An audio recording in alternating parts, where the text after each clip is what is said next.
I'm Eddie Weiss from Metalmaster. You had an accident? Sometimes they're embarrassing, but they're always inconvenient. We have an incredible staff to take care of you. We have platinum certified techs in 4 different categories.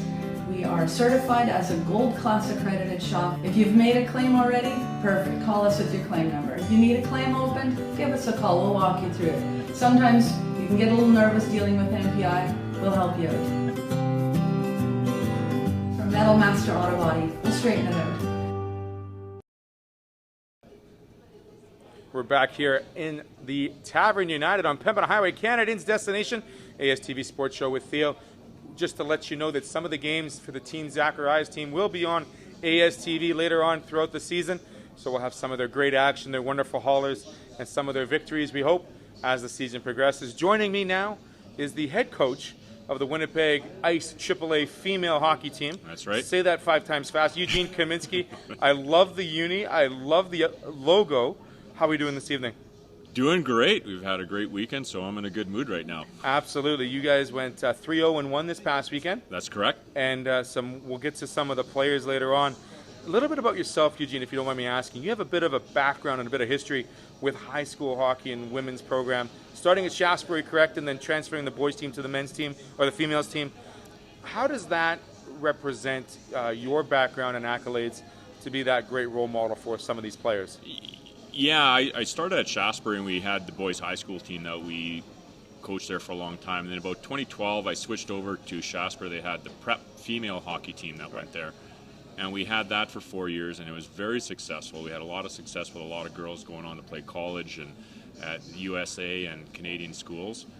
And then transitioned back into the AAA program right now. We did Bantams for a couple of years and did the AAA program. And Hockey Winnipeg at that point realized that there's a lot of talent out there of hockey players, and they felt there was another need for another AAA team in Winnipeg. So I give a lot of credit to the likes of Pam Campbell, who spearheaded that, and now they're seeing a lot of success from both teams, the Avros and the Winnipeg Ice in Winnipeg. Absolutely. And you also have another Kaminsky on the coaching staff, correct?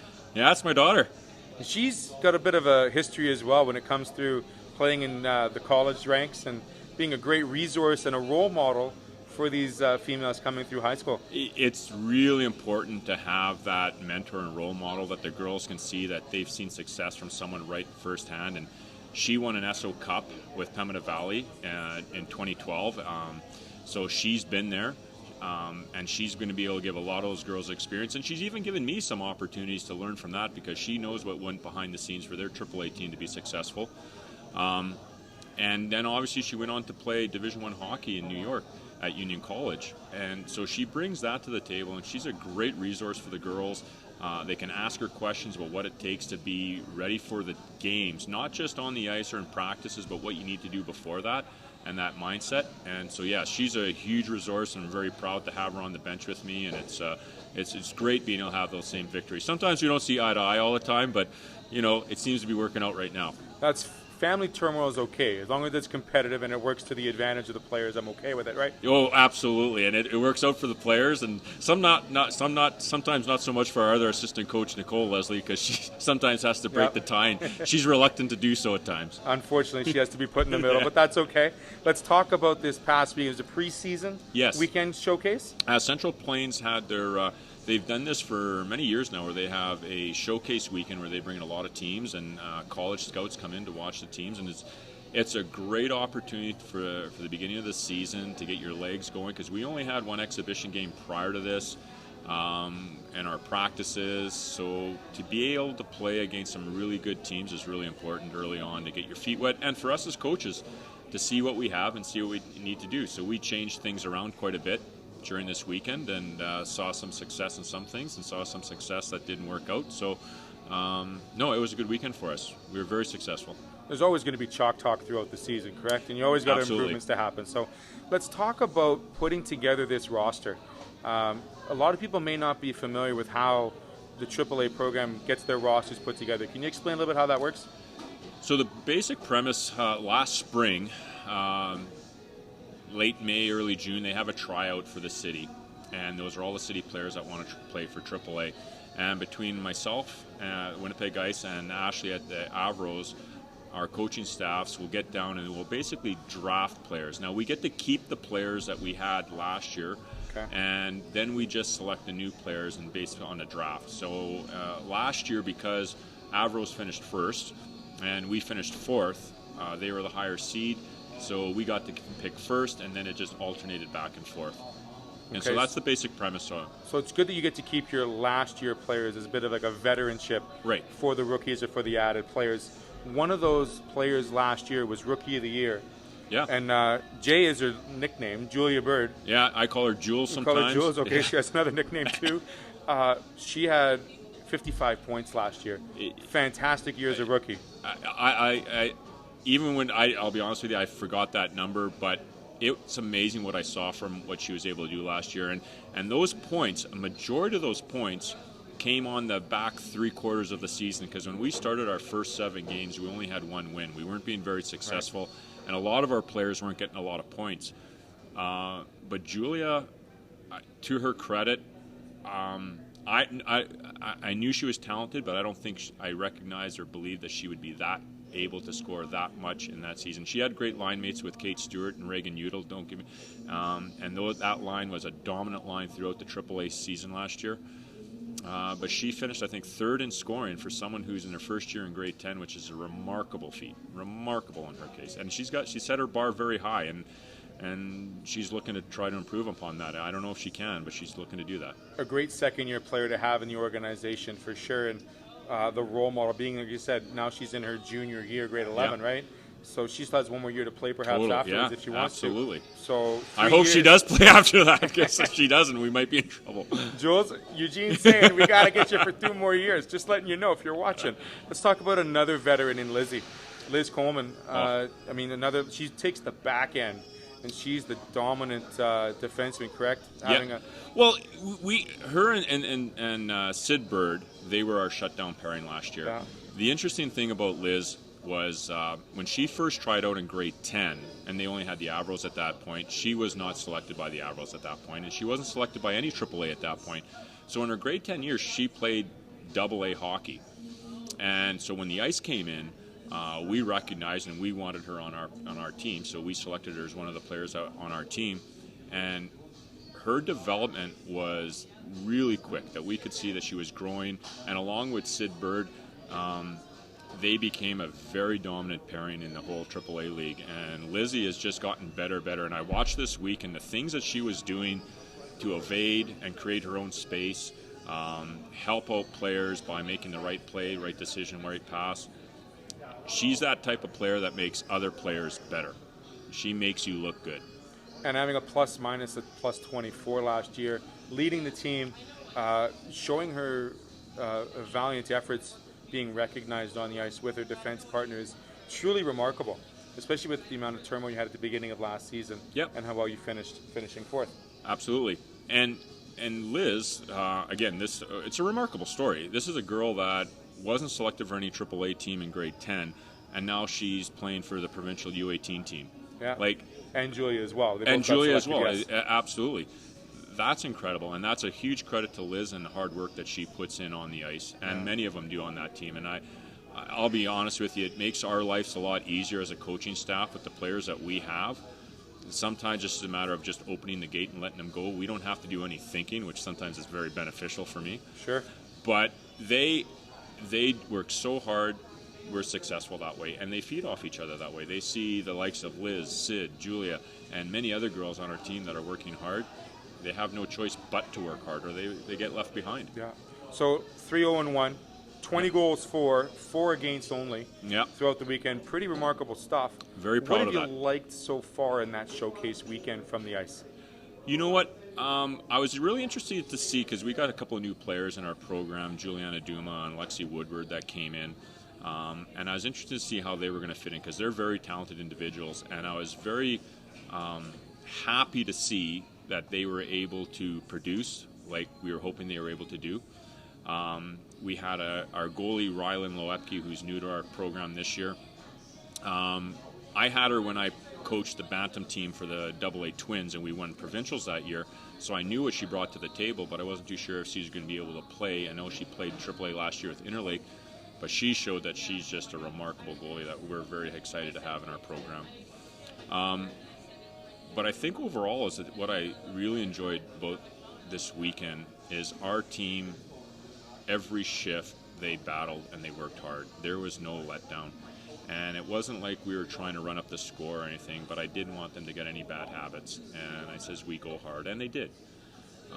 So there's many nice positive things that we saw out of this weekend for sure. Awesome. So the commitment to battling, commitment to competing on the ice. Yeah. You being a teacher. Yeah. The commitment to the education and the academics off the ice.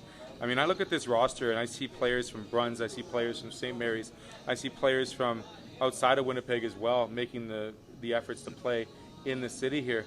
How do you, as a teacher, want to create a balance between athletics and academics for these high school AAA players? I'm a huge proponent I always view them as student athletes, and student being the first word and an athlete being second. And so I'm fortunate that being a teacher, being a math teacher, when we're on the road, I'm able to find time together. We do study halls together, and we work with them, and we'll find the time. The girls are always, they were very good last year when we were on the road, taking the time to study and prepare.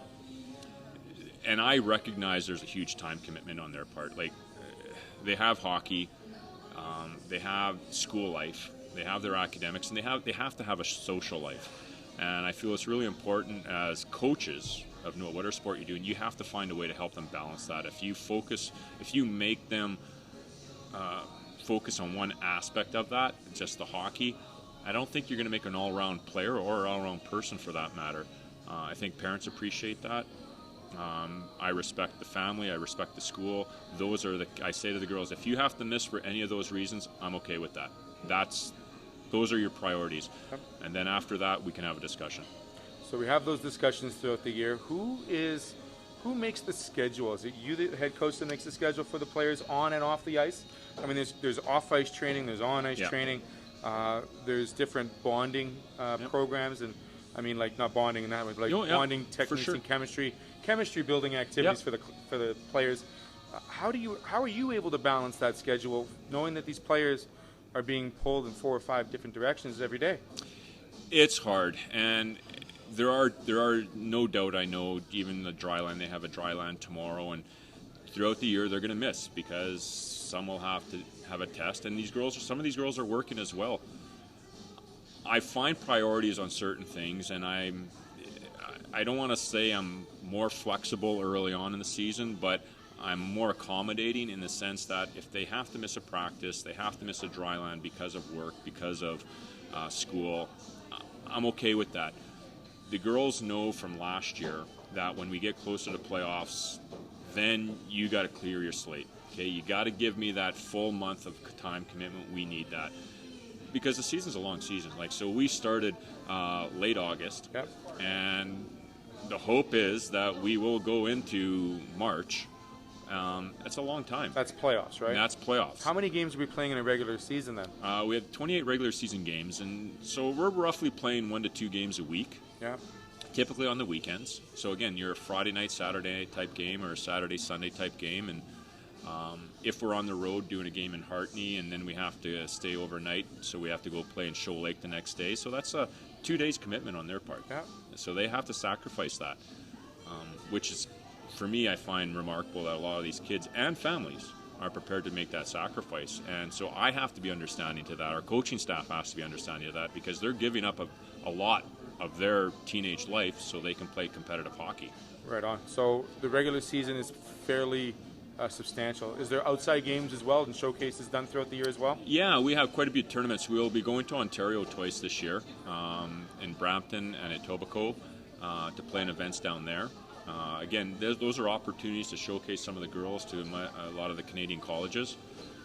And then we have local showcases here. There's a sports school challenge in Winnipeg. The Hockey Manitoba puts on an event that showcases people. So yeah, again, they're going to get a lot of hockey in. I'm sure by the end of the time everything is said and done, we'll be close to 50, maybe even 60 games when everything is said and done. So I'm going to ask you this personal question. I'm going to go back to your daughter for a second. When your daughter was playing, how were you able to separate being a dad and being a coach? And also, what advice has she given you that has made you a better coach now? I don't know. It was easy for me to separate because I was a coach, and I know what the coaches had to deal with. And when you're living in the rural areas and you're an hour and a half drive back from a game, it's sometimes you want to have a conversation. Sometimes you have to know not to have the conversation. Do I know that one too, man?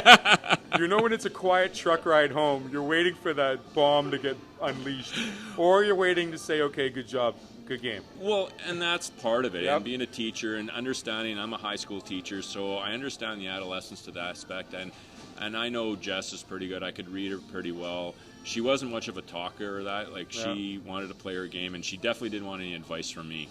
And I'd throw little snippets here and there, and some she took and some she disregarded, and that's fine. And she was a fantastic hockey player, so I wasn't going to argue with that. One of the pieces that she's given me, and because she manages the forwards and she does a fantastic job with the forwards on the front end bench, she can run those lines fabulously. I don't have to worry about anything.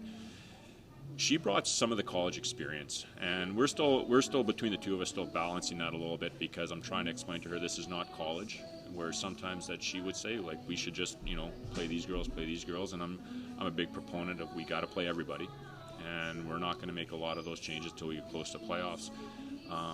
But she's great at recognizing who plays well together. Like, she will say, and that's been bane of most of our arguments, is that she wants to switch lines and I don't want to switch lines, or I want to switch lines and she doesn't want to. But a lot of times she's very stubborn, and more times than not she'll get her way, and I have to admit, more times than not she's right.